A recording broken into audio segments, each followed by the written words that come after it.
So I just got a call from the Ford dealer. I have this problem that's been going on for a couple years, ever since I bought my used Ford Transit for van life, where it's making this shuddering noise at random times. When I open the driver's door, when I stick the key into the ignition, it goes dit, and it does it in the middle of the night too. It's really annoying. I brought it in like over a year ago to the local dealer, Ford dealer, and they just replaced the battery. And yeah, it's also draining the battery. So the van will, in the winter, it'll die if I don't start it up every single day. So it's a serious problem. And the first time they just replaced the battery, that didn't work. Second time I brought it in months later and I waited 7 weeks for them to do something about it. And then they finally called me and told me it was fixed. And then it wasn't fixed. All they had done is replace the battery again, even though they knew that that wasn't going to fix the problem. And it's under warranty, right?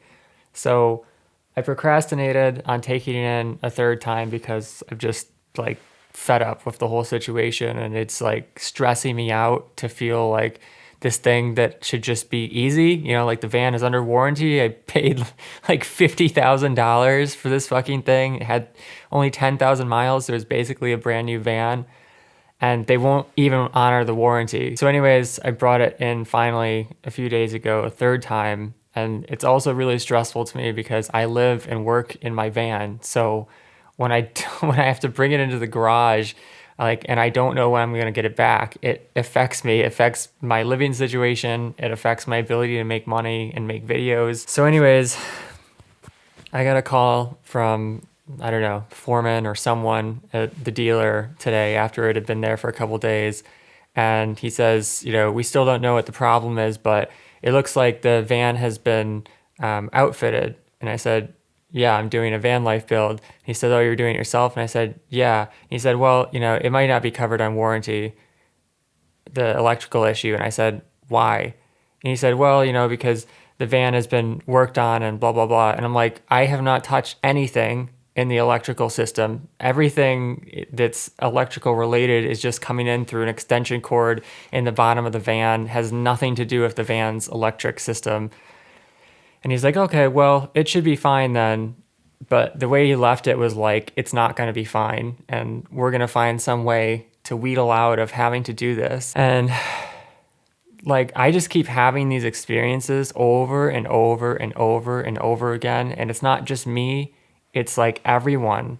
I'm hearing from so many people these days with companies, like even small companies like Barefoot companies and the Late Phone and Mudita, and just, companies that should be better are just like not having customer service, or they're not being cooperative with returning things or fixing things or giving refunds. And it's just like every corporation and richer person in the world who's like slightly above anyone else is just doing everything they can to screw people over and to scam them. And it's like I wake up in the morning and it's just so hard to get motivated to like work and produce videos and try to make a living, because you just feel like it's hopeless. People just keep scamming you and doing everything that they can to keep you down from going anywhere in life and having any sort of happiness or stability. And it's like that with all kinds of consumer goods now. Like almost everything is made to break. Like my dad has been living in poverty basically his whole life, and he had these two really good washer and dryer in his house. They think they were Whirlpool or something, back when Whirlpool used to be actually good. Or no, maybe they're Maytag. I don't know. It doesn't matter. But like old machines are built so much better. They were meant to last like 50 years, and now they're just absolute trash. And so like both of his machines, or one of his machines, his dryer finally broke. And so he was having to, like in the winter, go to the laundromat, which is quite a ways away because he lives out in the country. So I had talked to my mom about this, and my brother has quite a bit of money. So he was nice enough to help my dad out, my half brother, with getting a new dryer. But my mom didn't listen to me when she went to Lowe's or, oh, I don't know, wherever she bought it from, because she just bought like one of the Chinese, made in China brands, which is basically everything now. I told her, Mom, you have to get something else because this is just going to break. And she said, oh, no, no, it's got all, 5 stars in Consumer Reports. It's all a scam. Consumer Reports is paid for by all these brands. And then she was like, oh, the saleswoman was so nice. She was the only woman working there. I'm like, Mom, that doesn't mean anything. It doesn't mean that she's going to be honest with you or that she even knows that this stuff is going to happen. But anyways, she went ahead with it, spent, I don't know, $500 or however much money, got it delivered to my dad's house. And at first, obviously, he was thankful. But then 2 weeks later, it's broken. Won't even start. You press the button, won't start. I told her this was going to happen. But it's just the frustration of like everything being a scam now. There's just almost no products, no companies, no brands that you can rely on anymore. I just keep coming back to this feeling of like just wanting to escape somehow, to like live off grid, not have any access to the internet. But it's like, how? How do you make money? I mean, you still have to pay taxes for the land you live on, so you have to do something for a living. And then for me, I'm like, I'm stuck here in New York where I don't want to be because my parents won't move. They've been stuck here my whole life, their whole life. And like the other day, it's been absolutely miserable in New York. It's so cold. It's been down to 0 degrees a lot of nights, and it's been below freezing for, I feel like, an entire month.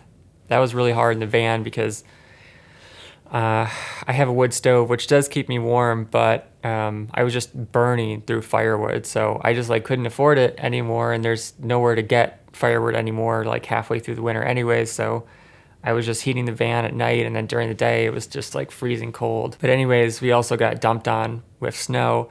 And it was a pain for me because I'm trying to review barefoot shoes and boots, and none of the boots that I have are tall. They're all like mid-cut. So we've got 8 inches of snow and like a 6-inch boot. So you can't even see the boot. So it's like winter and I can't even film anything. And then I've got this like van bullshit. But anyways, after we got all that snow, my dad is talking to me about snow shovels and how much he hates the new snow shovels because they're like all cheap plastic, and then they do these really stupid things like ergonomic designs that are just awful. And he's like, I've been shoveling snow for 40 years and I know exactly how to shovel snow, and these people who are making shovels don't. But the funny thing is that like he said shoveling snow, but really what it sounded like, what I heard was shoveling shit.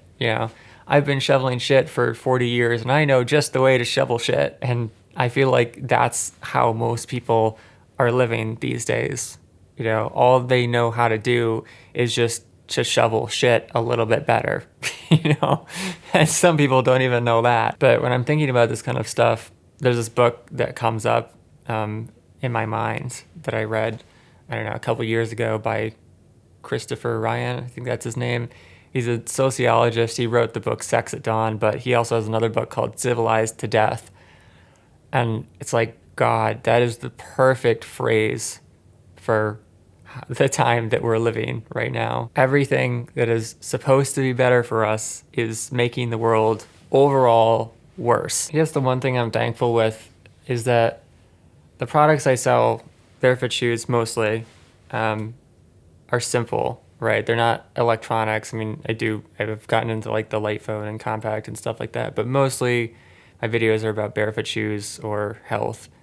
And it's nice that those products are like so simple, because sometimes people will complain about, maybe it's like a glued sole and the glue came undone and they're like unhappy with that and they feel scammed or whatever. But that's like a problem that's pretty easy to fix, right? I mean, you can just get some glue and you can clamp the spot that started to separate and buy yourself, some more months of the shoe being fine, and then you can just do it again. It's pretty easy to fix. Most problems with barefoot shoes are pretty easily fixable yourself.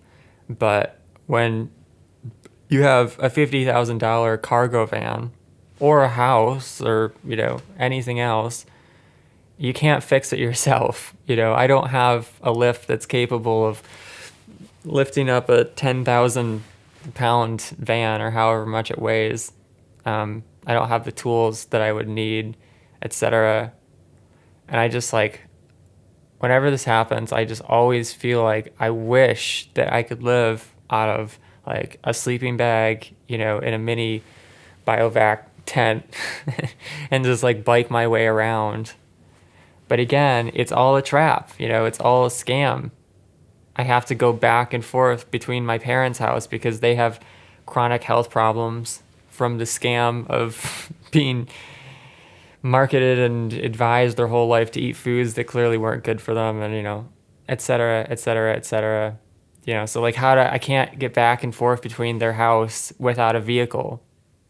And if I don't have a van, if I just have a car and I need to spend time at their house, maybe a couple days, it's just not practical to have like an apartment or a tiny home where I have to get all of my crap, all of my filmmaking stuff, and then go over to one parent's house and help them out with stuff and maybe stay a night or two and then go over to another parent's house and then go back to my house. It's just insane. So van life was like the only solution. And it's a good solution, practically speaking, but it opens you up to so many problems. And then even without my parents, I think about like, how am I going to make money? I mean, I have a plan of finishing my sci-fi book, and like that's definitely a minimalist career, but it's a long-term goal. I mean, to write something that's good enough to sell $100,000 is not easy. It takes time, it takes space, a space where you feel like yourself, not stuck in one or more of your parents' houses and ideologically conflicting with them so that you just feel drained all the time. I also get the people who say like, oh, why don't you get a real job instead of YouTubing? It's like, well, first of all, this is a real job. It provides me income when I'm posting videos regularly and not having to deal with stuff like this constantly. But like, there are no good jobs, right? And maybe there's like 1% of the jobs out there are actually good, worth having, ethical, not abusive, but everyone is fighting for those jobs. So your chances of getting them are just as slim as your chances of surviving as a YouTuber or an author or whatever else you choose to do. Like there are a lot of jobs that would be easy for me to get. Like I drive whenever I go by my dad's house by the McDonald's and they're advertising $20 an hour, which is really depressing because that's how much money I earned starting out as a copywriter back when I was at an agency out of college. It's like all of that education, tens of thousands of dollars, and all of my intellect and my creativity. And then it's like someone at McDonald's is earning as much or more than I was. So like I could take that job, but it would be horrible. I've already worked in jobs like that. I worked as a pizza delivery man, and this was before I got into any of my natural health stuff and knew anything about food or nutrition or how bad any of this crap was.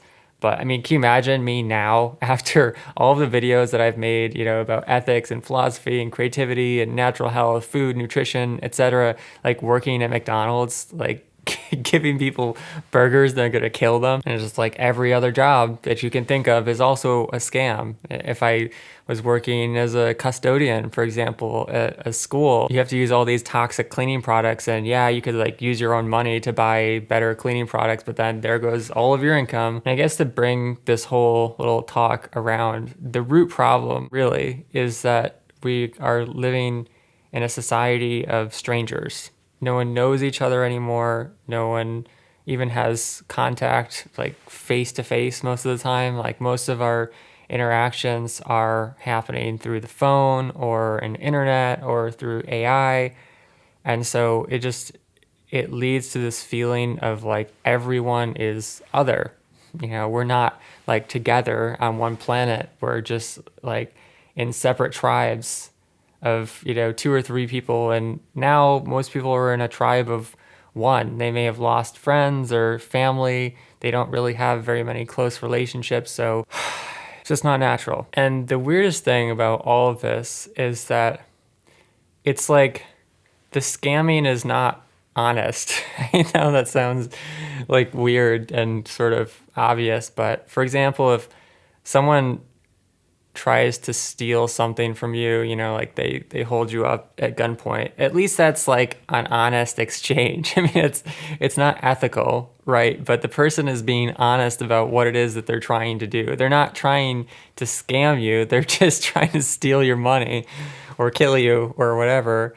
And it just somehow that feels more honest than what happens most times today with companies and sometimes individual people too. Like going back to the beginning with the call from the dealer, the guy who I talked to, whoever it was, like when he said, well, it's not going to be covered by the warranty, the way that he said it was in this sort of like cheerful, oh, it's not a big deal. Like, oh yeah, well, it's not going to be covered by the warranty. Like, oh, this is a great thing, you know? It's like no acknowledgement at all that what he was doing was scamming me. No acknowledgement at all of how this was going to affect me. You know, this could be thousands of dollars, you know, in repairs that I would be responsible for, that I should not be responsible for just because Ford is trying to find, or the dealer, or both of them, some little nitpicky thing that has absolutely nothing to do with the warranty. You know, the fact that I've done work on the van, even though I've touched nothing in the electrical system. I just wish I had an answer to all of this, but I don't, other than maybe winning the lottery or writing a really best-selling sci-fi book. Those are kind of the only two solutions that I can come up with. Anyways, that's my rant for the day. Hope you guys are not being scammed, but you probably are. And I will catch you next time. Peace.